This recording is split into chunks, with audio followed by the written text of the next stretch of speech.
এই যে আল্লাহ তাআলা সুস্থতার মতো একটা নিয়ামত দিলেন, সুন্দর একটা স্বাস্থ্য দিলেন, সুন্দর একটা চেহারা দিলেন, সুন্দর একটা বড় একটা ক্ষমতা দিলেন, যদি এই নেতা আল্লাহর ঘর মসজিদে নামাজ পড়তে আসতো, তার সাথে আরো 50 জন তার কর্মী আছে না নাই?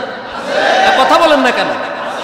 তাহলে এই নেতা যদি যথাসময় আযান হওয়ার সাথে সাথে মসজিদে আসতো, তার পিছনে থাকা তার অনুসারী, তার কর্মী, তার সমর্থকরা তো অন্তত শরমে হোক, লজ্জায় হোক, ইচ্ছাই হোক, অনিচ্ছাই হোক বলতে যে নেতা যেহেতু বড় ভাই যেহেতু মসজিদে ঢুকছে, আমরা আর বসে থাকি লাভ কি, আমরাও মসজিদে ঢুকি যাই। জোরে কোন ঠিক কিনা? এই জন্য কিয়ামতের দিন আল্লাহ তাআলা কোরআন বলছে, অনুসারীরা কর্মীরা বলবে, আল্লাহ আমারে জাহান্নামে কেন দেন? আগে আমার নেতা, আমার এলাকার ওই বড় ভাই, ওরে আমার পায়ের তলায় দেন, আমি আমার পায়ের নিচে তার পদদলিত করে পিষ্ট করে তারপর আমি জাহান্নামে যাব। কারণ আমার নেতা শুধু আমার তার দিকে ডাকছে, আমার ব্যবহার করছে, কিন্তু কোনোদিন আমার নামাজের দিকে ডাকে নাই। এরকম নেতা নোয়াখালীতে নাই যে? কোরআন বলছে, কোরআন বলছে তখন নেতারা বলবে, রে কর্মীরা, ও আব্দুল সালাম, আবুল কালাম, আব্দুল মান্নান, আমি তো তোদেরকে এই কথা বলি নাই, নামাজ ছেড়ে, রোজা ছেড়ে, কোরআন ছেড়ে, ইসলাম ছেড়ে আমার পিছনে পিছনে দৌড়াইলে, ঘুরলে আমি তোরে জান্নাতে নিতে পারবো, এই কথা তো বলি নাই। কর্মীরা বলবে, আসলে তো কথা তাই বলছে যে তোমরা যে আমার পিছনে পিছনে ঘুরো, আবুল বিড়ি এক প্যাকেট ধরাই দিলে সারা রাত হাঁটে, রাতের 12টা পর্যন্ত হাঁটে পিছনে পিছনে, ঠিক কিনা বলে? 50 টাকার নোট একটা ধরাই দিলেই বড় ভাই ছাড়া কিচ্ছু বুঝে না, আছে না নাই? এগুলা বাদ দাও, এগুলা ছেড়ে দাও, মসজিদে আসো, কোরআন পড়ো, মুহাম্মদ সাল্লাল্লাহু আলাইহি সাল্লামকে অনুসরণ করো। আল্লাহর রাসূল তোমাদের জন্য মদিনা অপেক্ষা করতেছেন, তোমরা মুসলমানের সন্তান। দুনিয়ার কোনো বড় ভাই, দুনিয়ার কোনো বেনামাজি নেতা তোমার জন্য কিয়ামতের দিন সুপারিশ করতে পারবে না, কোনো কাজে আসবে না, ঠিক কিনা বলে? আসবে কাজে? আসবে তো। নামাজ পড়ে নাই, মাগরিবের নামাজের আযান হয়েছে, আমি দেখলাম শত শত মানুষ রাস্তার কিনারে আড্ডা দিচ্ছে, দোকানের সামনে বসে আছে। আফসোস করলাম, আহারে আহারে, মানুষ যখন মানুষের মাথার উপর থেকে যখন বিপদ কেটে যায়, মুসিবত কেটে যায়, তখন মানুষ বুঝি এইভাবে অহংকারী হয়ে যায়, হয় না? যখন বিপদ মাথার উপরে ছিল তখন সবাই মসজিদের কাতারে ছিল, বিপদ কাটে গেলে তখন আর মসজিদ ভালো লাগে না, তখন আর দিন ভালো লাগে না, ইসলাম ভালো লাগে না, ঠিক নয় কি? আমরা বিপদেও আল্লাহকে ভয় করি, বিপদ কেটে গেলেও আল্লাহকে ভালোবাসি, ঠিক কিনা বলেন? আমরা সুসময় দুঃসময় সব সময় রাসূলকে ভালোবাসি। এই মানুষ মারা যাওয়ার পর তারা যখন কবরে রাখা হবে, বলা হবে বিসমিল্লাহি ওয়া আলা মিল্লাতি রাসূলিল্লাহ। কি আপনাদের এই এলাকায় বলে না? লাশ কবরে রাখার সময় কি বলা হয়? এই কথার অর্থ কি জানেন? আল্লাহর নামে রাসূলের দলে তোমাকে রেখে দিলাম। আল্লাহর নামে, বাবার মাইক আছে? আছে, আলহামদুলিল্লাহ। আল্লাহর নামে রাসূলের দলে তোমাকে রেখে দিলাম। আমি আপনাদের কাছে প্রশ্ন করি, রাসূলের দলের লোকেরা নামাজি নাকি বেনামাজি? জোরে বলেন। রাসূলের দলের লোকদের মুখে কি দাড়ি থাকে নাকি থাকে না? রাসূলের দলের লোকেরা রোজাদার নাকি বেরোজাদার? তাহলে রাসূলের দলের লোকেরা কি সত্যবাদী নাকি মিথ্যাবাদী? জোরে বলেন।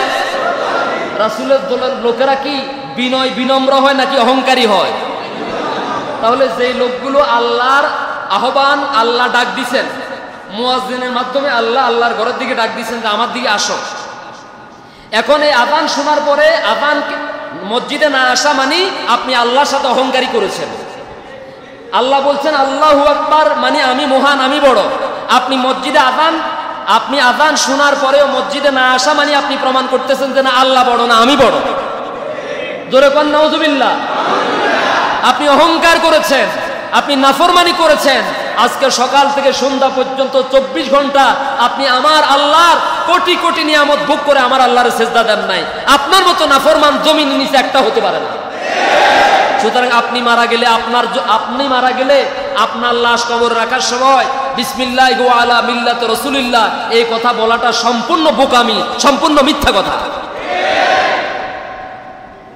বিসমিল্লাহি ওয়া আলা মিল্লাতি রাসূলিল্লাহ। লোকটা নামাজি, রাসূলের দলের লোকেরাও নামাজি, এই জন্য নামাজিদের দলে রেখে দিলাম। রাসূলের দলের লোকেরা রোজাদার, আমি রোজাদারকে রোজাদারদের দলে দিয়ে দিলাম। রাসূলের দলের লোকেরা সত্যবাদী, আমি রাসূলের দলের লোকদের মধ্যে তোমাকে রেখে দিলাম। ঠিক কিনা বলেন? হ্যাঁ, সারা জীবন নামাজ ছিল না, রোজা ছিল না, ইসলাম ভালো লাগে না, কোরআন ভালো লাগে না, দিন ভালো লাগে না। রাসূল সাল্লাল্লাহু আলাইহি সাল্লামের 70 বছর 60 বছর হয়ে গেছে, এখনো ওর মুখের মধ্যে আল্লাহর নবীর একটা সুন্নত নাই। এই ফাঁড়া মারা গেলে কিভাবে তাকে কবরের মধ্যে রাখার সময় রাসূলের দলে আল্লাহর নামে বলে রাখা হয়? আমার তো বুঝাই ফেলছে। কথা কন না কেন? রাসূলের দলের লোক হইতে হইলে রাসূলের দলের আলামত তো থাকা লাগবে। কথা কন না কেন? যারা সরমনাই করে তাদের একটা মার্কা আছে না? পীর সাহেব হুজুরের একটা মার্কা আছে না? কি মার্কা? আরো জোরে, হাত পাখা। যারা জাতীয় পার্টি করে তাদের একটা মার্কা আছে না? কি মার্কা? লাঙ্গল। যারা জাসদ করে তাদের একটা মার্কা আছে না? কি? মশাল। কি মশাল না? মশাল। আচ্ছা, যারা আওয়ামী লীগ করেন তাদের একটা মার্কা আছে না? কি মার্কা? আরো জোরে। আচ্ছা, যারা বিএনপি করেন তাদের একটা মার্কা আছে না? কি মার্কা? আরো জোরে, জোরসে বলেন। দানের শীষ। যারা জামাত ইসলামী করে তাদের একটা মার্কা আছে না? কি মার্কা? আরো জোরে, জোরসে বলেন, সবাই বলেন, আরো জোরে, সব জায়গায়। এখন এই যে সব দলের একটা প্রতীক, একটা মার্কা, একটা আলামত আছে না? নাই? আছে। তো মুহাম্মদ সাল্লাল্লাহু আলাইহি সাল্লামের উম্মত হবেন, আপনি একজন মুসলমান হবেন, ইমানদার হবেন। আপনাকে যখন কবরে বিসমিল্লাহি ওয়া আলা মিল্লাতি রাসূলিল্লাহ বলে রেখে দেওয়া হবে, তখন আপনার তো একটা চিহ্ন, একটা প্রতীক, একটা মার্কা থাকা লাগবে। ঠিক কিনা বলে? আপনি যে রাসূলুল্লাহর দলের লোক, আপনি যে ইসলামের পক্ষে ছিলেন, কোরআনের পক্ষে ছিলেন, অন্তত একটা ন্যূনতম একটা আলামতের নাম হচ্ছে দাড়ি। ঠিক কিনা বলে? নাইলে তো মুখে যদি ওইটা না থাকে, সুন্নত না থাকে, অন্তত দুনিয়াতে যদি আপনি অ্যাক্সিডেন্ট করে মারা যান, তাহলে আপনি কি হিন্দু, বৌদ্ধ, খ্রিস্টান নাকি মুসলমান, এটা প্রমাণ করার জন্য তো আপনার কাপ উল্টার লাগবে। কথা কন না কেন?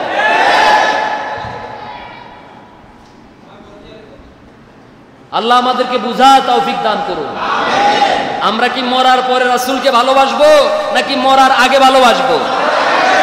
আমরা কি কোরআনকে মানবো মরার আগে না পরে? আমরা কি সত্যবাদী হব মরার আগে না পরে? আল্লাহ আমাদেরকে কবুল করুন।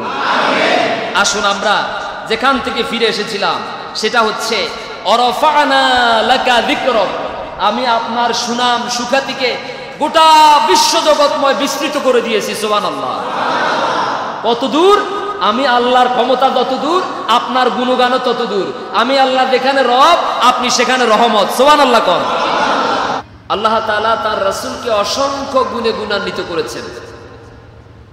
হায়াতের দিক থেকে, সময়ের দিক থেকে তিনি পৃথিবীতে সুযোগ পেয়েছেন কম। মাত্র 63 বছরের জীবন, তার মধ্যে নবুয়তি জীবন হচ্ছে মাত্র 23 বছর। ঠিক কিনা বলেন? আর অন্যান্য নবীরা হায়াত পেয়েছেন, কেউ 950 বছর, কেউ 500 বছর, কেউ 1000 বছরও পাইছেন। পেয়েছেন নাকি পান নাই?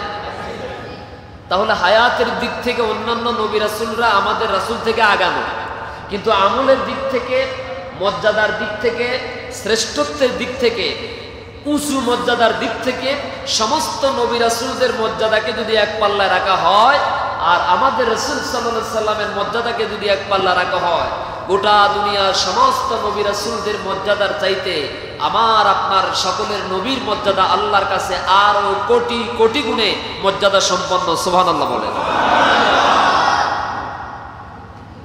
কি খুশি না বেজার? খুশি না বেজার? আল্লাহ যেন এই খুশিটাকে কবুল করে আমাদের জন্য নাজাতের উসিলা হিসাবে কবুল করেন বলি আমিন। সম্মানিত ভাইয়েরা আমার, যেটা আল্লাহ তাআলা দুনিয়ার কোন নবীকে দেন নাই, সেটা আল্লাহ তাআলা দিয়েছেন আমাদের নবীকে। আল্লাহু আকবার বলেন।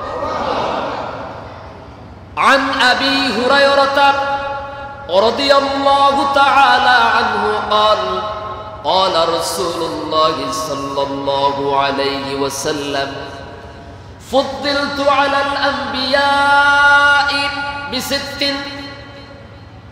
আল্লাহ নবীজি সাল্লাল্লাহু আলাইহি সাল্লাম বলেছেন, আল্লাহ তাআলা আমাকে এমন 6টি মর্যাদা, এমন 6টি শ্রেষ্ঠত্ব, এমন 6টি গুরুত্বপূর্ণ বিষয় আমাকে দান করেছেন, যেটা দুনিয়ার কোন নবীকেও দেন নাই, কোন রাসূলকেও আল্লাহ তাআলা দান করেন নাই। সুবহানাল্লাহ। ফুদ্দিলতু আলাল আম্বিয়া বিসিত্তিন।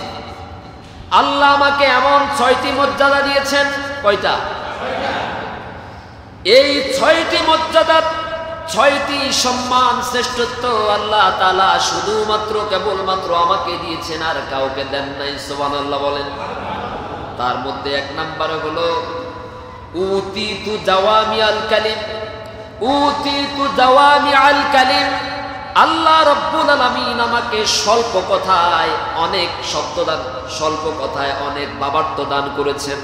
অর্থাৎ আমাকে আল্লাহ তাআলা এমন একটা কালাম দিয়েছেন, এমন একটা কোরআন আল্লাহ তাআলা, এমন একটা কিতাব আল্লাহ রাব্বুল আলামিন আমাকে দিয়েছেন, যার শব্দগুলো একেবারে ছোট ছোট, অথচ এর ব্যাখ্যা, এর বিশ্লেষণ অনেক ব্যাপক, অনেক বড়। সুবহানাল্লাহ। বিষয়টা কি এরকম না? আল্লাহর কোরআনের এক একটা শব্দের ব্যাখ্যা করতে গেলে ভলিউম বই হয়ে যাবে। আল্লাহর কোরআনের এক একটা শব্দের তর্জমা, তাফসীর, ব্যাখ্যা, শিক্ষা লিখতে গেলে, তাফসীর করতে গেলে ঘন্টার পর ঘন্টা চলে যাবে। সুবহানাল্লাহ বলেন। নবীজি বলেন, পৃথিবীতে আল্লাহ তাআলা যত নবী এবং রাসূলদেরকে যত কিতাব দিয়েছেন, এমন কোরআনের মতো, কোরআনের শব্দের মতো এমন ব্যাখ্যা বিশ্লেষণ সম্পন্ন কিতাব আকাশের নিচে আর একটাও নাই। অথচ ওই সমস্ত কিতাবগুলো কোরআনের চাইতে অনেক বড় বড় ছিল। আল্লাহু আকবার বলেন। মূসা আলাইহিস সালামকে আল্লাহ রাব্বুল আলামিন যে কিতাব দিয়েছেন তাওরাত, সেই তাওরাত কিন্তু কোরআনের মতো একটা খণ্ড নয়, বরং 100 খণ্ড। সুবহানাল্লাহ বলেন। 100 খণ্ড এমন একটা কিতাব আল্লাহ তাআলা মূসা আলাইহিস সালামকে দিয়েছেন, কোরআনের মতো 100 খণ্ড। সুবহানাল্লাহ বলবেন না? এরকম একটা দুইটা খণ্ড নয়, 100 খণ্ড। আর ওই তাওরাত কিতাবের মধ্যে, তাওরাত কিতাবের এক একটা সূরা ছিল 30 পারা কোরআনের মতো এত বড় লম্বা। আল্লাহু আকবার বলে। আর ওই তাওরাত কিতাবের এক একটা আয়াত ছিল কোরআনুল কারীমের সূরা বাকারার সমতুল্য। যেরকম সুবহানাল্লাহ।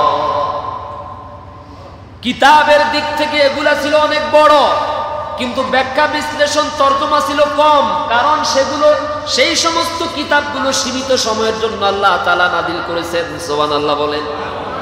কারণ আল্লাহ তাআলা জানতেন, আল্লাহ সেই কিতাবগুলো সংক্ষিপ্ত পরিসরে, ভলিউম যদি অনেক লম্বা, অনেক বড়, অনেক ভারী, অনেক ওজন, কিন্তু আল্লাহ তাআলা জানেন যে এই কিতাবগুলো সীমিত সময়ের জন্য এমন একজন নবী আগমন করবেন, এমন একজন রাসূল দুনিয়াতে আগমন করবেন, আর তার উপরে এমন একটা কিতাব নাযিল করা হবে, যে কিতাব নাযিল করার পর দুনিয়ার সব কিতাবগুলো, তাদের শরীয়ত, তাদের বিধান ডিলেট হয়ে যাবে, অকার্যকর হয়ে যাবে। সুবহানাল্লাহ। কোরআন যখন দুনিয়ায় নাযিল হলো, কোরআন যখন দুনিয়ায় নাযিল হলো, মূসা আলাইহিস সালামের শরীয়ত অকার্যকর হয়ে গেছে, রহিত হয়ে গেছে। সুবহানাল্লাহ। হযরত ওমর ইবনুল খাত্তাব রাদিয়াল্লাহু তাআলা আনহু একদিন হঠাৎ করে ঘর ঝাড়ু দিতে গিয়ে তার ঘরের মধ্যে একটা তাওরাত কিতাবের একটা পাতা পেয়েছেন। তাওরাত কিতাবের একটা পাতা। এই তাওরাত কিতাবের সেই পাতাখানি নবীজি সাল্লাল্লাহু আলাইহি সাল্লামের সামনে এসে তেলাওয়াত করতে লাগলেন, আর বলছেন, ইয়া রাসূলুল্লাহ সাল্লাল্লাহু আলাইহি সাল্লাম, এই যে দেখুন তাওরাত কিতাবের একটা পাতা আমার ঘরে পাওয়া গেছে। ওমর ইবনুল খাত্তাব রাদিয়াল্লাহু তাআলা আনহু খুব একেবারে খুশি মনে নবীজি সাল্লাল্লাহু আলাইহি সাল্লামের সামনে পড়তে লাগলেন। রাসূল কিছু বললেন না, শুধু তার চেহারাটা লাল হয়ে গেল, বিবর্ণ হয়ে গেল। ইতিমধ্যে হযরত আবু বকর রাদিয়াল্লাহু তাআলা আনহু সেখানে উপস্থিত হয়ে গেলেন, আর বললেন, ওমর, তুমি কি রাসূলের চেহারার দিকে লক্ষ্য করো নাই? নবীজি সাল্লাল্লাহু আলাইহি সাল্লামের চেহারাটা লাল বর্ণ হয়ে গেল, রক্তিম বর্ণ ধারণ করলো। তার কারণ হলো তুমি যে মুহাম্মদ সাল্লাল্লাহু আলাইহি সাল্লামের সামনে তাওরাত কিতাবের পাতায় এনে নবীজিকে তেলাওয়াত করে শোনাচ্ছ, এই তাওরাত কিতাব যেই নবী যে রাসূল মুসা আলাইহিস সালামের উপরে অবতীর্ণ হয়েছে, নাযিল হয়েছে, আজ যদি সেই মুসা জীবিত থাকতেন তাহলে আমার নবীজি সাল্লাল্লাহু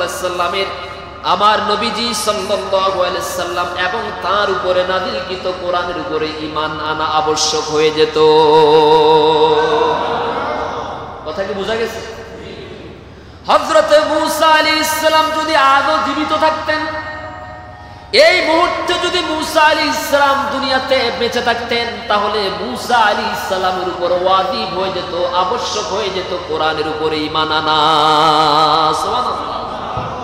আমার ভাইয়েরা, সেগুলো অনেক বড় হতে পারে, অনেক ভারী হতে পারে, কিন্তু কোরআনুল কারীমের এক একটা শব্দকে ব্যাখ্যা করলে যত ব্যাপক হবে, যত বিস্তীর্ণ হবে, যত বিস্তৃত হবে, অন্যান্য কিতাবগুলো তেমন বিস্তৃত হবে না, এগুলোর ব্যাখ্যাও লম্বা হবে না। তার কারণ হচ্ছে, যখনই মুহাম্মদ সাল্লাল্লাহু আলাইহি সাল্লাম দুনিয়াতে আগমন করেছেন, আগমন করার সঙ্গে সঙ্গে দুনিয়ার সব নবীদের শরীয়ত অকার্যকর হয়ে গেছে। সুবহানাল্লাহ। ঈসা আলাইহিস সালাম যদি জীবিত থাকতেন, কোন নবী? ঈসা আলাইহিস সালাম যদি জীবিত থাকতেন তাহলে তিনিও আমাদের উম্মত, আমাদের দলে অন্তর্ভুক্ত হয়ে যেতেন। সুবহানাল্লাহ বলেন। তার নবুয়ত, তার রিসালাত বাদ হয়ে যেত, তার উপর ওয়াজিব হয়ে যেত, তিনিও নবীজির উপরে ঈমান এনে কালিমা পড়ে মুসলমান হয়ে যেতেন। কারণ কি? কারণ কিন্তু পিছনে অনেক বড় একটা কারণ। সেটা হচ্ছে এই, আল্লাহ রাব্বুল আলামিন রূহের জগতে সমস্ত নবী এবং রাসূলদেরকে একত্রিত করলেন। সব নবী এবং রাসূল যাদেরকে আল্লাহ তাআলা দুনিয়ার মানুষের হেদায়াতের জন্য, মুক্তির জন্য, কল্যাণের জন্য পাঠাবেন, সমস্ত নবী রাসূলদের সাথে, সমস্ত নবী এবং রাসূলদের কাছ থেকে আল্লাহ তাআলা ওয়াদা নিয়েছেন, শপথ নিয়েছেন, অঙ্গীকার নিয়েছেন এই মর্মে, وَإِذْ أَخَذَ اللَّهُ مِيثَاقَ النَّبِيِّينَ لَمَا آتَيْتُكُم مِّن كِتَابٍ وَحِكْمَةٍ ثُمَّ جَاءَكُمْ رَسُولٌ مُصَدِّقًا لِّمَا مَعَكُمْ لَتُؤْمِنُنَّ بِهِ وَلَتَنصُرُنَّهُ قال أأقررتم قالوا أقررنا قال فاشهدوا وأنا معكم من الشاهدين জোরে বলুন আল্লাহু আকবার। আজ এই মসজিদে যেই নবীর জীবনী শোনার জন্য এসেছি, আমরা অনেক মুসলমান মনে করি আদম আলাইহিস সালাম যেমন একজন সাধারণ নবী ছিলেন, মুহাম্মদ সাল্লাল্লাহু আলাইহি সাল্লাম তেমন একজন সাধারণ নবী, শীশ আলাইহিস সালাম যেমন একজন সাধারণ নবী ছিলেন, মুহাম্মদ সাল্লাল্লাহু আলাইহি সাল্লাম তার মতো একজন সাধারণ নবী, নূহ আলাইহিস সালাম যেমন একজন রাসূল ছিলেন, আমরা অনেকে মনে করি মুহাম্মদ সাল্লাল্লাহু আলাইহি সাল্লাম তেমন একজন সাধারণ রাসূল। এইভাবে করে হযরত ঈসা আলাইহিস সালাম পর্যন্ত মানবতার কল্যাণের জন্য আল্লাহ তাআলা যত নবী এবং রাসূল প্রেরণ করেছেন, ওই সমস্ত সাধারণ নবী এবং রাসূলদের মতো আমরাও আমাদের নবীকে সাধারণ মনে করি। যদি এই নবীর গুরুত্ব বুঝতাম, যদি এই রাসূলের মর্যাদা বুঝতাম, সম্মান বুঝতাম, তাহলে সেই নবীর আদর্শ, সেই নবীর আনুগত্য, সেই নবীর অনুসরণ ছেড়ে দিয়ে আমরা জাহান্নামমুখী হয়ে যেতাম না। জোরে কোন ঠিক কিনা? যার আনুগত্যের ব্যাপারে, যার অনুসরণের ব্যাপারে আল্লাহ তাআলা সমস্ত নবীদের থেকে ওয়াদা নিয়েছেন। সুবহানাল্লাহ বলেন। এখন আপনারা বলবেন, হুজুর আমাদের নবী তো পৃথিবীতে আসলেন পরে, তো আল্লাহ আগে কিভাবে ওয়াদা নিয়েছেন? একটা প্রশ্ন আছে না? নাই? হাদিস শরীফের ভিতরে এসেছে, নবীজি সাল্লাল্লাহু আলাইহি সাল্লাম বলেন, আল্লাহ রাব্বুল আলামিন আমাকে সৃষ্টি করেছেন, আমাকে নবী হিসাবে নির্বাচিত করেছেন সবার আগে, আর ধারাবাহিকতার দিক থেকে আমাকে প্রেরণ করেছেন সবার শেষে। আপনাদের এলাকায় যখন ওয়াজ মাহফিল হয়, ওয়াজ মাহফিলে প্রধান বক্তা অথবা যে কোনো রাজনৈতিক দলের সমাবেশ হয়, প্রধান অতিথির নাম কি উপরে থাকে নাকি নিচে থাকে? না, সবাই তো বললেন না। কোথায় থাকে?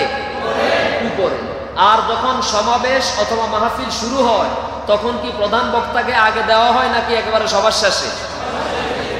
তার মানে আল্লাহ নবীজি সাল্লাল্লাহু আলাইহি সাল্লাম বললেন, জগতের বাসিন্দারা, আল্লাহ তাআলা আমাকে নবী হিসাবে, রাসূল হিসাবে নির্বাচিত করেছেন সবার আগে, আর দুনিয়াতে আমাকে প্রেরণ করেছেন সবার শেষে। তার কারণ হলো মুহাম্মদ সাল্লাল্লাহু আলাইহি সাল্লাম হচ্ছেন বিশ্ব সবার সভাপতি, ইহকাল পরকালের মূল আকর্ষণ। জোরে কোন সুবহানাল্লাহ। এই আকাশ জমিন নবমণ্ডল ভূমণ্ডলের মূল আকর্ষণ বিশ্ব সবার সভাপতি মুহাম্মদুর রাসূলুল্লাহ। এই সৃষ্টির মূল আকর্ষণ তিনি, ঠিক কিনা বলেন? তাকে কেন্দ্র করে তামাম কুল কায়নাত। আবার বন্ধুগণ, সমস্ত নবী এবং রাসূলদের কাছ থেকে আল্লাহ তাআলা ওয়াদা নিলেন, আর আমাদেরকে আল্লাহ তাআলা কোরআনে সূরা আলে ইমরানের মধ্যে সেটাকে আল্লাহ তাআলা নোট করে দিলেন। আল্লাহ এটা গোপন রাখলেন না, ওপেন করে দিলেন। আল্লাহ তাআলা বললেন, জগতের বাসিন্দারা স্মরণ করো সেই ঐতিহাসিক সময়ের কথা, সেই ঐতিহাসিক সময়ের কথা স্মরণ করো যখন আল্লাহ রাব্বুল আলামিন সকল নবী এবং রাসূলদের কাছ থেকে এই মর্মে ওয়াদা নিয়েছেন, অঙ্গীকার নিয়েছেন, শপথ নিয়েছেন যে হে সমস্ত নবী এবং রাসূলেরা, তোমাদের কারো নবুয়তের দায়িত্ব পালন করাকালীন সময়ে, তোমাদের কারো শরীয়ত চলাকালীন সময়ে যদি আমার নবী মুহাম্মদ সাল্লাল্লাহু আলাইহি সাল্লাম আগমন করে, তখন তোমরা আমার ওয়াদা দাও, আমার সাথে তোমরা কমিটমেন্ট করো, তোমাদের নবুয়তিকে বাদ দিয়ে, তোমাদের শরীয়ত বাদ দিয়ে, তোমাদের কিতাবকে বাদ দিয়া তোমরা সবাই আমার সেই নবীদের উপরে ঈমান আনবে। নারায়ে তাকবীর। সমস্ত নবীদের কাছ থেকে আল্লাহ তাআলা এই মর্মে ওয়াদা নিয়েছেন, যদি আহমদ সাল্লাল্লাহু আলাইহি সাল্লাম, মুহাম্মদ সাল্লাল্লাহু, ও মূসা তোমার নবুয়ত চলাকালীন সময়ে, ও ইব্রাহিম তোমার নবুয়ত চলাকালীন সময়ে, ও সুলাইমান তোমার নবুয়ত চলাকালীন সময়ে, ও নূহ তোমার নবুয়ত চলাকালীন সময়ে, ও দাউদ তোমার নবুয়ত চলাকালীন সময়ে, ও ইলিয়াস তোমার নবুয়ত চলাকালীন সময়ে, ও জাকারিয়া তোমার নবুয়ত চলাকালীন সময়ে, ও ইউসুফ আলাইহিস সালাম তোমার নবুয়ত চলাকালীন সময়ে, ও ঈসা তোমার নবুয়ত চলাকালীন সময়ে, ও যুলকারনাইন তোমার নবুয়ত চলাকালীন সময়ে, মুহাম্মদ সাল্লাল্লাহু আলাইহি সাল্লাম যদি পৃথিবীতে নবুয়তের দাওয়াত দেয়, রিসালাতের দাওয়াত দেয়, নিজের নবুয়তের দাওয়াত যদি তোমাদের সামনে উপস্থাপন করে, কোনো সন্দেহ করবে না, কোনো যুক্তি উপস্থাপন করতে পারবে না, তর্ক উপস্থাপন করতে পারবে না, মনে প্রাণে মাথা পেতে নিয়ে তার উপরে তোমরা ঈমান আনবে। তারা তখন বলল, ক্বালু আকরারনা, ক্বালু আকরারনা, ও আল্লাহ আমরা আজকে এই নবী রাসূলদের সম্মেলন, এই নবী রাসূলদের সম্মেলনে দুনিয়ার কোন সাধারণ মানুষ ছিল না, সব নবী এবং রাসূল। সুবহানাল্লাহ বলেন। নবী এবং রাসূলদের সম্মেলনে আল্লাহ রাব্বুল আলামিন প্রধান অতিথির ভাষণ দিলেন, আর সেখানে একটা চুক্তিনামা সম্পন্ন করলেন, ওয়াদানামা সম্পন্ন করলেন।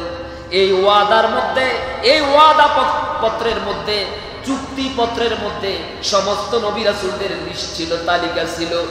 আর সবাই বলল, ক্বালু আকরারনা, ও আল্লাহ আজ এই নবী রাসূলদের সম্মেলনে আপনি আমাদের কাছ থেকে যে ওয়াদা নিয়েছেন, যে শপথ নিয়েছেন, আমরা আজকে সব নবী রাসূল এক বাক্যে ওয়াদা দিলাম, শপথ করলাম, আপনার ওয়াদার সাথে আমরা সবাই একমত।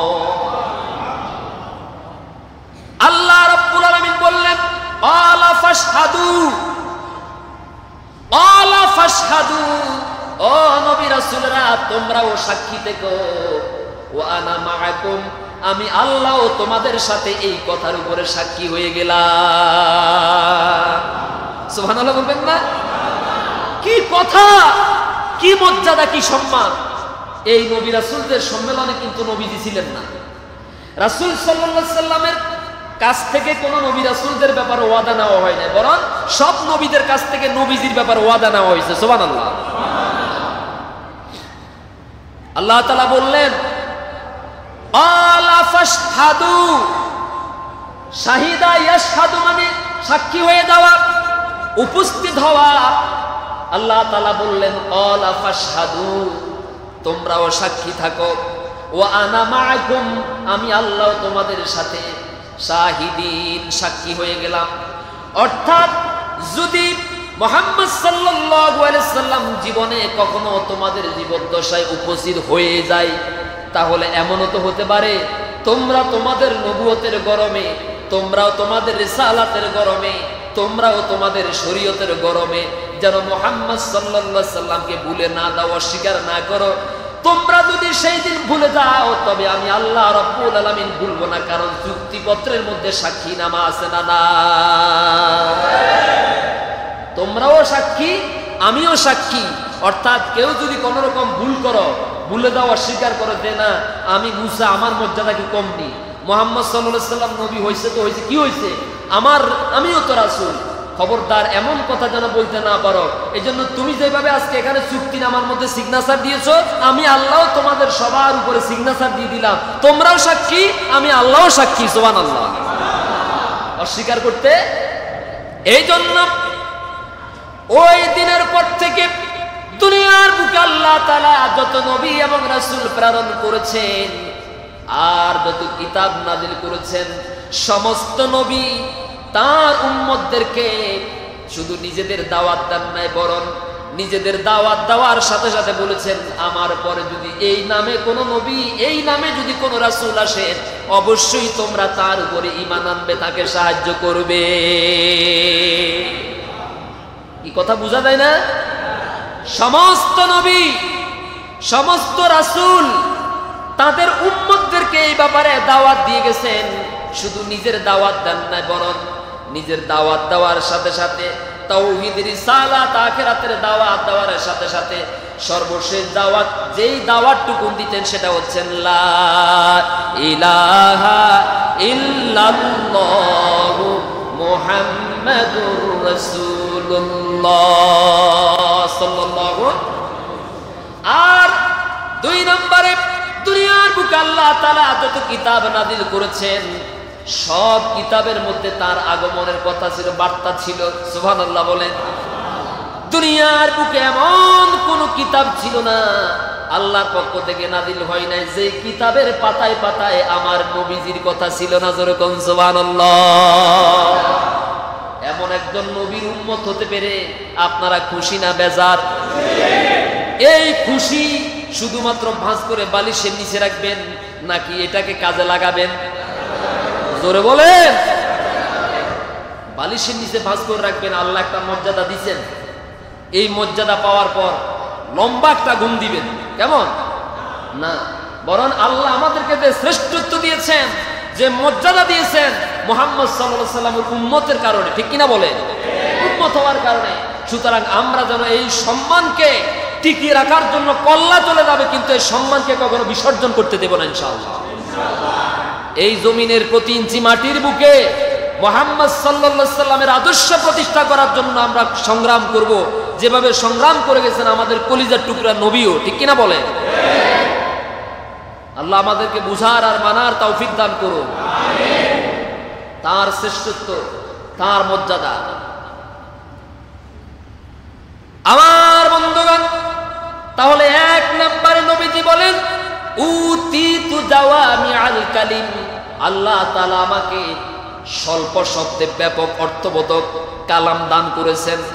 2 নম্বরে হলো ওয়ানুসিরতু বিররবি, আমাকে আল্লাহ তাআলা ভাব গাম্ভীর্য দান করেছেন।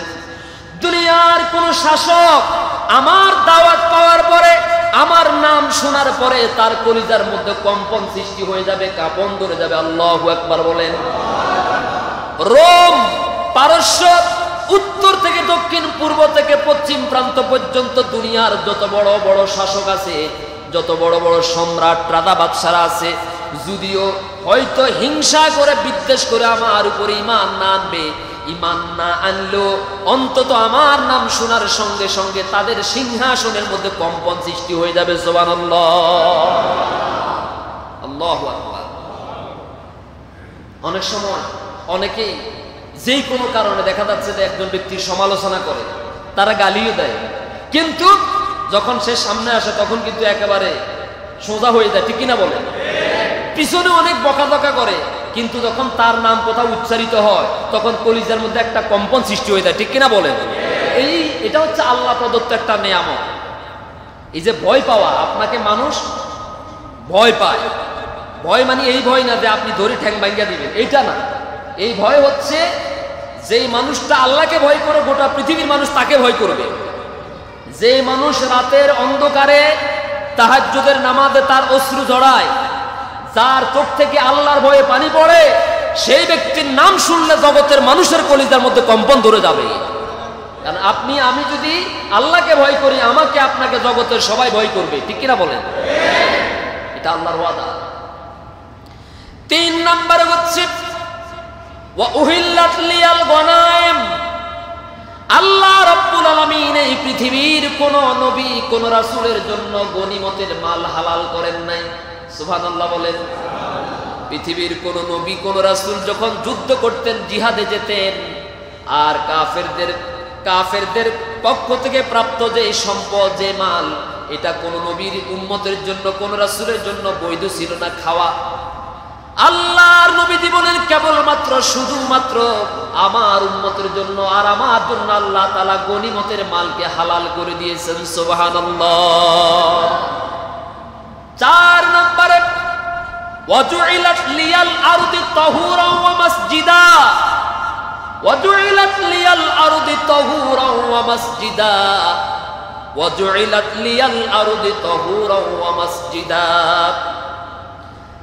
দুনিয়ার কোন নবী এবং রাসূল আর তার উম্মতেরা জমিনের যেখানে সেখানে, পৃথিবীর যেখানে সেখানে নামাজ আদায় করতে পারত না।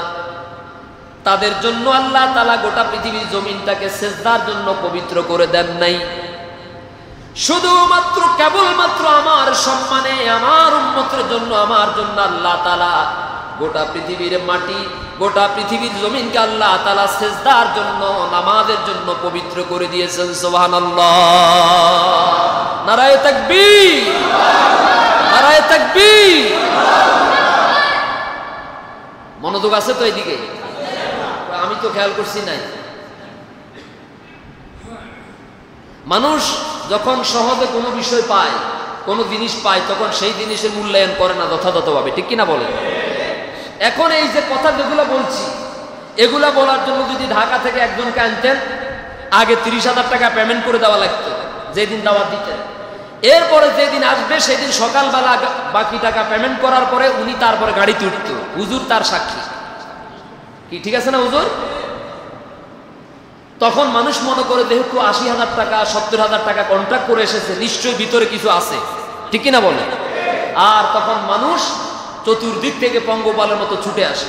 কিন্তু যারা আল্লাহর সন্তুষ্টির জন্য কষ্ট করে ছুটে আসে, যদি বলা হয় হুজুর আপনার কন্ট্রাক্ট কত, কই যে না আমার তো কোনো কন্ট্রাক্ট নাই, আপনারা তো আমাকে ভালোবেসে দাওয়াত দিয়েছেন, আর ভালোবেসে যেটাই সম্মানে দিবেন সেটাই আমার আল্লাহর পক্ষ থেকে আমার জন্য প্রাপ্তি, সুতরাং আমার কোনো।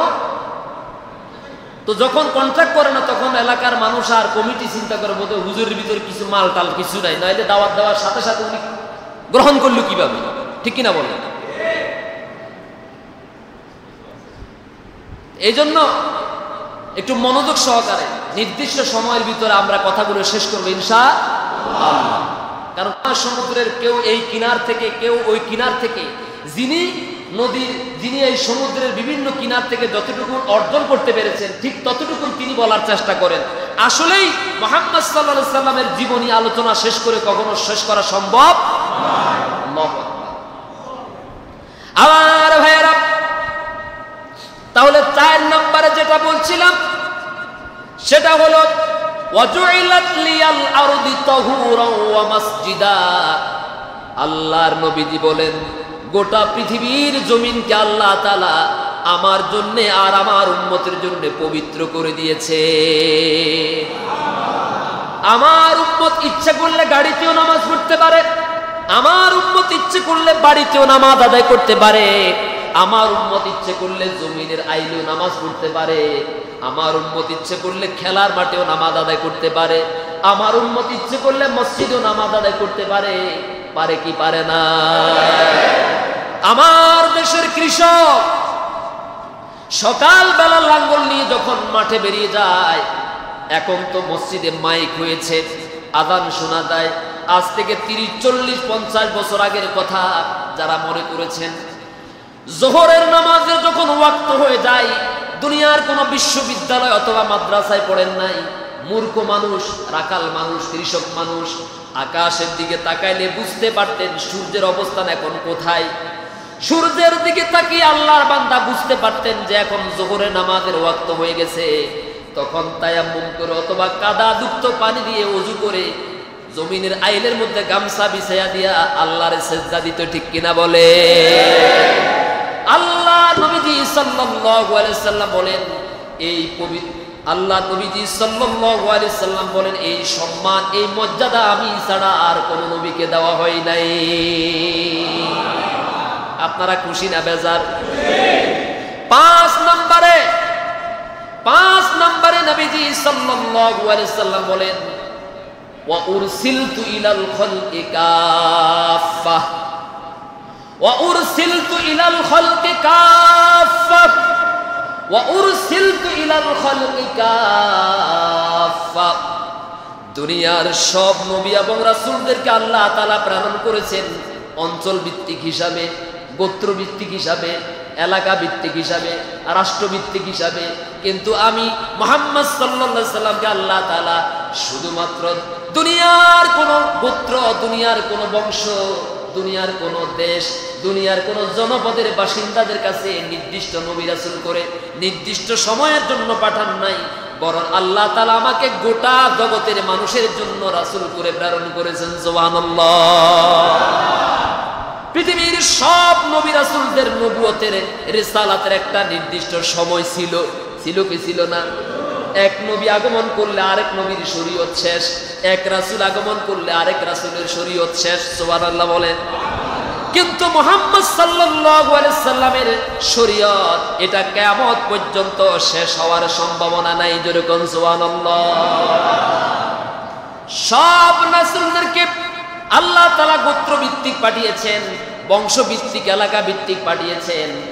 আর আমার সম্পর্কে আল্লাহ তাআলা বলছেন ইয়া আইয়ুহান নাবিয়্যু ইন্না আরসালনাকা শাহিদাও ওয়া মুবাশশিরাও ওয়া নাযীরা ইয়া আইয়ুহান নাসু ইন্নী রাসূলুল্লাহি ইলাইকুম জামিআ। জোরে বলুন আল্লাহু আকবার। ইয়া আইয়ুহান নাবিয়্যু ইয়া আইয়ুহান নাস ইয়া আইয়ুহান নাস ইন্নী রাসূলুল্লাহি ইলাইকুম জামিআ। ও দুনিয়ার মানব মণ্ডলী, ও দুনিয়ার সকল ধর্ম বর্ণ গোত্রের লোকেরা, অন্যান্য নবী রাসূলদের মতো আমি রাসূল সাধারণ রাসূল হয়ে আসি নাই, বরং আল্লাহ রাব্বুল আলামিনের পক্ষ থেকে আমি তামাম জগতের সকল মানুষের প্রতিনিধিত্বকারী রাসূল হয়ে এসেছি। জোরে কোন সুবহানাল্লাহ। ওয়া উরসিলতু ইলাল খালকি কাফা ওয়া মা আরসালনাকা ইল্লা কাফা কাফাতাল লিন্নাসি বাশীরাও ওয়া নাযীরা। সুবহানাল্লাহ বলবেন না? আল্লাহ রাব্বুল আলামিন রাসূল করিম সাল্লাল্লাহু আলাইহি সাল্লামকে গোটা জগৎবাসীর কাছে, গোটা পৃথিবীর মানব মণ্ডলীর কাছে সুসংবাদদাতা হিসাবে, ভীতি প্রদর্শনকারী হিসাবে পাঠিয়েছেন। যেরকম সুবহানাল্লাহ।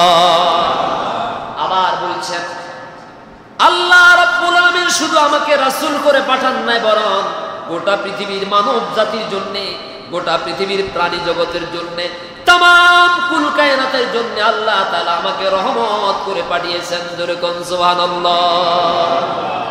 ওয়া মা আরসালনাকা ইল্লা রাহমাতাল লিল আলামিন। সবাই পড়েন ওয়া মা আরসালনাকা ইল্লা রাহমাতাল লিল আলামিন। আলহামদুলিল্লাহি রাব্বিল আলামিন। পড়েন সবাই আলহামদুলিল্লাহি রাব্বিল আলামিন। আমি আল্লাহ রাব্বুল আলামিন পৃথিবীর, আমি আল্লাহ রাব্বুল আলামিন तमाम কুল কায়নাতের সৃষ্টি জগতের যেখানে যেখানে রব, আপনি রাসূল সেখানে সেখানে রহমত। নারায়ে তাকবীর। আলাম শব্দটি এক বচন, যার অর্থ হচ্ছে জগৎ। আলামিন মানে হচ্ছে জগৎ সমূহ। আল্লাহ রাব্বুল আলামিন শুধু এই পৃথিবী নামক জগতের স্রষ্টা নন, বরং বহুমাত্রিক জগতের স্রষ্টা আল্লাহ রাব্বুল আলামিন। এই পৃথিবী এবং নবমণ্ডল ভূমণ্ডলের মহাশূন্যে আথারে ইথারে, উত্তরে দক্ষিণে পূর্ব পশ্চিমে উপরে নিচে যেখানে আল্লাহর প্রশংসা, আল্লাহর গুণগান, আল্লাহর কর্তৃত্ব, আল্লাহর রুবুবিয়তের ক্ষমতা চলে, যেখানে যেখানে আল্লাহ রাব্বুল আলামিন রব, রাসূল সাল্লাল্লাহু আলাইহি সাল্লাম সেখানে সেখানে রহমত। যেরকম সুবহানাল্লাহ।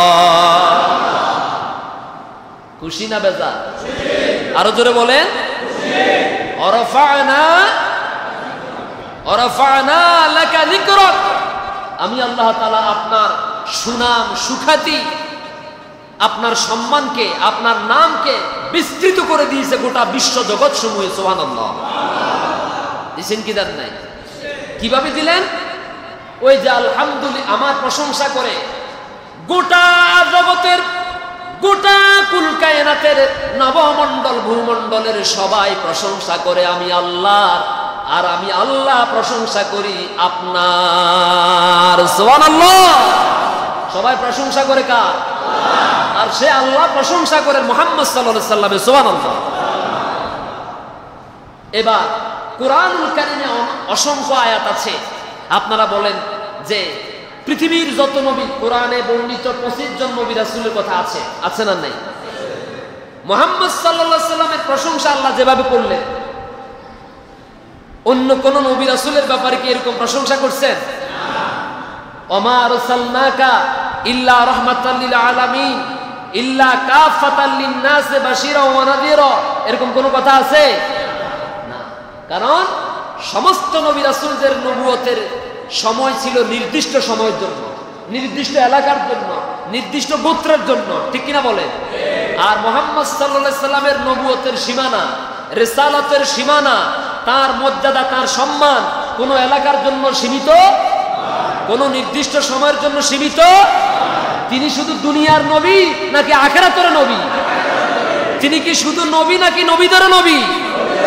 তিনি কি শুধু রাসূল নাকি রাসূলদের রাসূল? আল্লাহু আকবার। তাহলে নবীজি বলছেন আল্লাহ আমাকে এমন 6টি মর্যাদা দিয়েছেন বেশি, যেটা আর কোন নবী রাসূলকে দেন নাই। তার মধ্যে 5 নাম্বার বললাম যে আল্লাহ আমাকে গোটা জগৎ সমূহের জন্য পরিপূর্ণ রাসূল করে প্রেরণ করেছেন। সুবহানাল্লাহ।